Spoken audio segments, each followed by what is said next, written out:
नमस्कार दोस्तों, MB study point में आपका स्वागत है। दोस्तों, जैसा कि आप सबको पता है कि किसी भी देश की इकोनॉमी को चलाने के लिए, इकोनॉमी को बढ़ाने के लिए व्यापार की महत्वता को आप नकार नहीं सकते हैं। मतलब व्यापार जो आपका ट्रेड है वो बहुत इंपॉर्टेंट हो जाता है। और खासकर कि जब ट्रेड आपका इंटरनेशनल लेवल पे हो, मतलब एक कंट्री से दूसरी कंट्री के लेवल पे अगर आपका ट्रेड होता है तो वो जो है काफ़ी आपके लिए उपयोगी होता है, आपके देश की अर्थव्यवस्था को सुधारने के लिए, आपके देश की इकोनॉमी को मजबूत बनाने के लिए। तो इसी प्रकार का व्यापार से संबंधित एक समझौता हुआ था जिसको हम गेट बोलते हैं, जो कि वर्तमान में जैसे जो है WTO है, वर्ल्ड ट्रेड ऑर्गेनाइजेशन जो थी, उससे पहले जो ये हमारी ऑर्गेनाइजेशन तो अब नहीं कह सकते आप इसको, बाकी ये कि एग्रीमेंट था जो कि किससे रिलेटेड था, ट्रेड एंड टैरिफ से रिलेटेड था। मतलब कि व्यापार से संबंधित जो देशों के बीच में व्यापार होता है इंटरनेशनल लेवल पे, अंतर्राष्ट्रीय स्तर पे, देशों के बीच में एक देश से दूसरे देश में कोई प्रोडक्ट अगर जाता है तो उसके ऊपर क्या टैरिफ होती हैं, उसकी शुल्क दर क्या होती हैं, उसकी शुल्क दर को मेंटेन रखना कैसे होता है, कि उससे रिलेटेड मतलब व्यापार से संबंधित कि उन दो देशों के बीच में व्यापार बनता रहे, तो उससे रिलेटेड एक समझौता हुआ था जिसको बोलते हैं GATT, general agreement on trade and tariff, जिसके ऊपर हम आज बात करेंगे।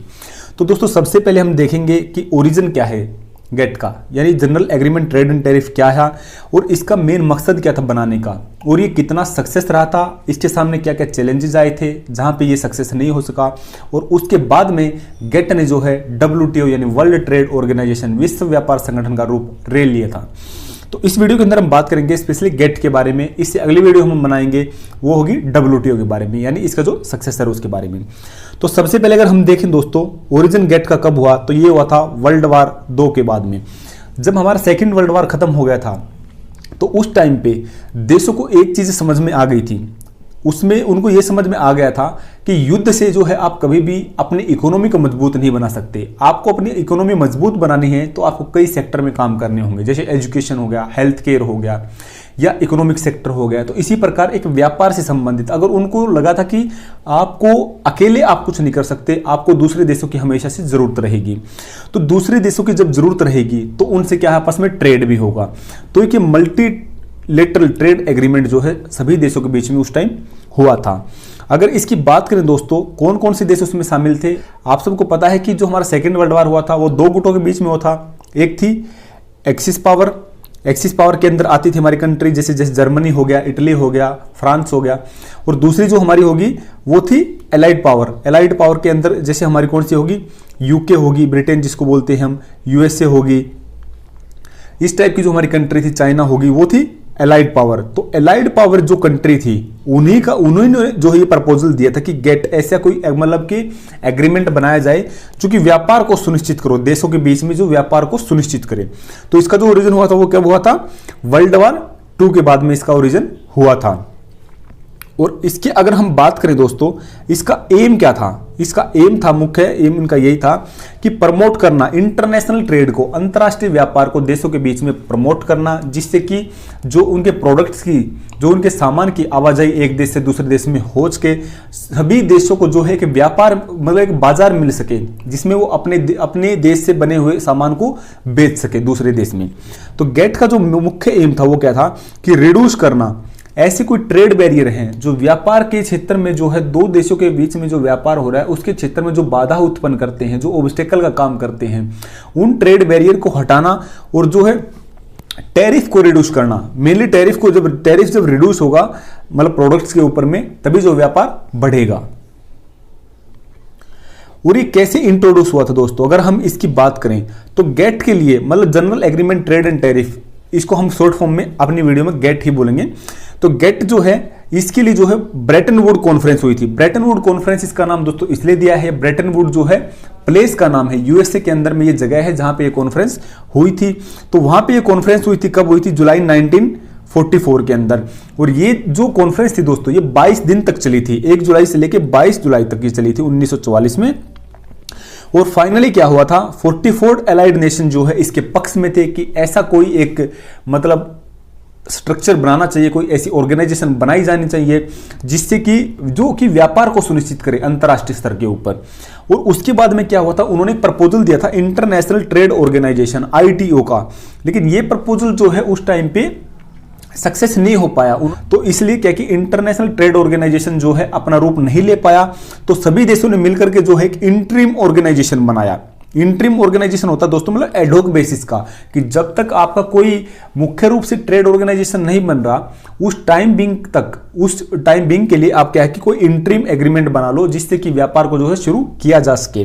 तो एक इंटरिम एग्रीमेंट बनाया था सभी देशों ने मिलके, जो एलाइड पावर के अंदर 44 कंट्री थे उन्होंने मिलके, और उसको साइन किया 1947 में, और ये इफेक्टिव हुआ जनवरी 1 1948 से गेट इफेक्टिव हो गया था। मतलब कि और इसके जो डिसीजन वगैरह थे, इसके डिसीजन कैसे लिए जाते थे, इसके डिसीजन लिए जाते थे सभी जो मेंबर कंट्री थी इसकी, वो साल में जैसे एक बार मीटिंग करते थे, उसके बेसिस पे जो है वो इंटरनेशनल ट्रेड से रिलेटेड जो भी मुद्दे थे उनको सुलझाते थे, कोई डिस्प्यूट होता था उसको सॉर्ट आउट करते थे, और उससे रिलेटेड जो इंपॉर्टेंट डिसीजन थे वो सब मिल बैठ के आपस में बहुमत से उसको डिसाइड करते थे।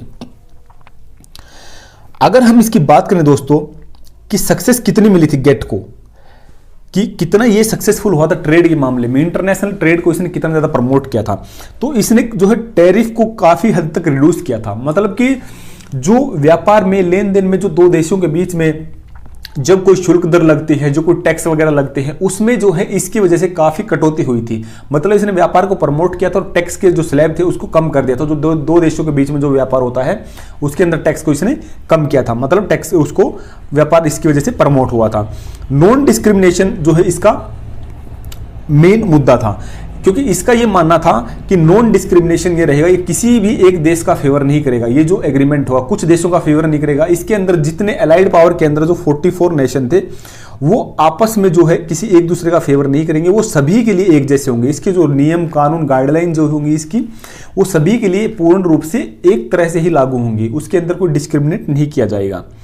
अगला इसने क्या है कि ट्रेड से रिलेटेड रूल और रेगुलेशन को जो है निर्धारित करने में काफी बड़ी भूमिका निभाई थी उस समय पे, क्योंकि उससे पहले जो है ट्रेड से रिलेटेड कोई भी गाइडलाइन कोई रूल रेगुलेशन नहीं थे। इसके बाद में क्या है, काफी जैसे डिस्प्यूट जो होते थे, ट्रेड से रिलेटेड डिस्प्यूट, उसके सेटलमेंट से रिलेटेड इसने एक दरवाजा खोला था कि अगर दो देशों के बीच में अगर व्यापार से संबंधित अगर कोई डिस्प्यूट है तो वो व्यापार के बहाने जो है आपस में सुलझाए जा सकते हैं। उसके लिए हमेशा युद्ध करने की आपको जरूरत नहीं है, क्योंकि अगर आपका व्यापार होता रहेगा तो आपको क्या है कि आपस में मेलजोल भी आपका बढ़ता रहेगा, जिससे आपके जो छोटे मोटे डिस्प्यूट हैं वो व्यापार के माध्यम से जो है आपके सुलझाए जा सकते हैं। एक्सपेंशन ऑफ मेंबरशिप, इसकी जो मेंबरशिप थी उसके अंदर एक्सपेंशन भी इसका होता था। शुरुआत में हालांकि इसके 44 नेशन थे, लेकिन उसके बाद में धीरे धीरे टाइम के साथ में वो जो है बढ़ते रहे थे। मतलब व्यापार जो है इसकी वजह से प्रमोट होता रहा था। लेकिन इसकी ये जो सक्सेस थे दोस्तों, इसके अलावा इसके कुछ मतलब कि शॉर्टकमिंग्स भी थी, मतलब कि कुछ हद तक जो है इसकी लिमिटेशन भी थी, इसके कुछ चैलेंजेस भी थे। जिसकी बात करें तो कौन से थे वो देख लेते हैं कि फेल क्यों हुआ था। तो सबसे पहले था इसका लिमिटेड कवरेज था। ये जो है प्रोडक्ट्स, जो हमारा टेंजिबल प्रोडक्ट्स है, जो मतलब वस्तुओं का जो आदान और प्रदान है देशों के बीच में, उस तक ही सीमित था। उसके अलावा जैसे हमारे जो इंटेलेक्चुअल प्रॉपर्टी राइट हैं, रिसर्च से रिलेटेड आप ले लो उससे, या कोई नॉन टैरिफ बैरियर हैं, जैसे कोई सर्विसेज होगी, सर्विसेज मतलब कौन सी, जैसे आपको मतलब कि आप टूरिज्म को बढ़ावा दे रहे हो और आपके पास जो ट्रेवलर्स आ रहे हैं दूसरी कंट्री से, उनसे रिलेटेड कोई होगा, क्या क्या गाइडलाइन होंगी।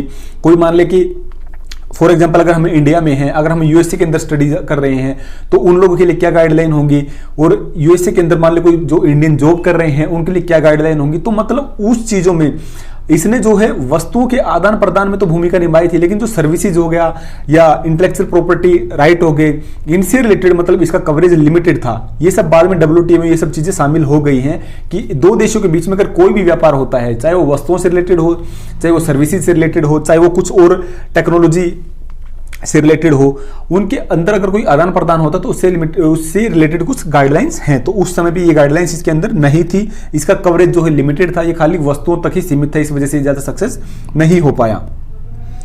इसके बाद में दोस्तों अगर हम देखते हैं तो इनएडिक्वेट एनफोर्समेंट मैकेनिज्म था। ये जो है इतना मतलब कि शक्तिशाली संगठन नहीं बन पाया, संगठन का रूप इसने नहीं लिया था, एक इंटरिम एग्रीमेंट ही बन के रह गया। जो एग्रीमेंट शुरुआत में बना था वैसा ही एग्रीमेंट बन के रह गया। इसके सारे डिसीजन बनाने के लिए कोई ऊपर कोई स्पेशल बॉडी जो है नहीं बनाई गई, जिस प्रकार से हमारा यूनाइटेड स्टेट है सिक्योरिटी काउंसिल, इस टाइप की बॉडी नहीं थी जो कि मतलब इससे रिलेटेड सारे डिसीजन ले सके और मतलब कि लीगली उन डिसीजन को जो है लीगल कानून का रूप दे सके और उनको इंप्लीमेंट करवा सके। ऐसी बॉडी जो है ऑर्गेनाइजेशन जो है ये नहीं बन पाया था। इसके बाद अगर हम बात करें, उसमें जरूरत थी कोई परमानेंट इंस्टीट्यूट ऐसा बनाया जाए जो कि मतलब इसके सारे जो मैटर थे व्यापार से रिलेटेड उनका लुक आफ्टर करे और उनको इंप्लीमेंट करवाए, जो रूल्स गाइडलाइंस जो थी उनको। तो उस टाइम पे ये सब नहीं हो पाया था। सभी देशों के जो सदस्य थे वो ही आपस में मिलके जो इनके डिसीजन होते थे वो सब लेते थे और उसके बेस पे ही वो आगे फाइनलाइज करते थे, उनका जो गाइडलाइन होती थी वो। अगला अगर हम इसकी बात करें तो डेवलपमेंट कंसर्न भी इसके अंदर रहे थे। डेवलपमेंट कंसर्न मतलब कि जो ऐसी कंट्री थी जो डेवलपिंग कंट्री थी, जिस तरह इंडिया भी डेवलपिंग कंट्री है, पाकिस्तान डेवलपिंग कंट्री है, ये मतलब क्या कि जो विकसित नहीं हुए पूर्ण रूप से, विकसित हो रहे हैं, मतलब धीरे धीरे विकसित हो रहे। तो उन कंट्रियों ने ऐसा लगा कि उनका जो इंटरिम एग्रीमेंट था उसके निर्णय उनकी तरफ जो है मतलब निष्पक्ष रूप से नहीं थे। उनका डेवलप कंट्री जो थी जैसे यूएसए हो गया, चाइना हो गया, यूके हो गया, उनका जो है फेवर लिया जाता था मतलब कि इस एग्रीमेंट के तहत। इसलिए जो है जो मार्जिनलाइज उन्होंने महसूस किया जो हमारी डेवलपिंग कंट्री थी उन्होंने, इसलिए भी ये ज्यादा सक्सेस नहीं हो पाया। अगर हम इसकी सक्सेसिव ऑर्गेनाइजेशन की बात करें तो वर्ल्ड ट्रेड ऑर्गेनाइजेशन ने जो है इसको रिप्लेस किया था, और ये रिप्लेस किया था इसने 1995 में, जनवरी 1 से 1995 से जो है वर्ल्ड ट्रेड ऑर्गेनाइजेशन, विश्व व्यापार संगठन ने जो है गेट को रिप्लेस कर दिया है। और ये जो है सभी चीजों को मतलब कि वस्तुओं के आदान प्रदान को लेकर के साथ में सर्विसेज जो होगी हमारी, इंटेलेक्चुअल प्रॉपर्टी राइट्स हो गए, उसके बाद अदर नॉन टैरिफ जो ट्रेड बैरियर्स हैं उन सबको भी ये हटाता है। तो इसके बारे में हम बात करेंगे अपनी अगली वीडियो में।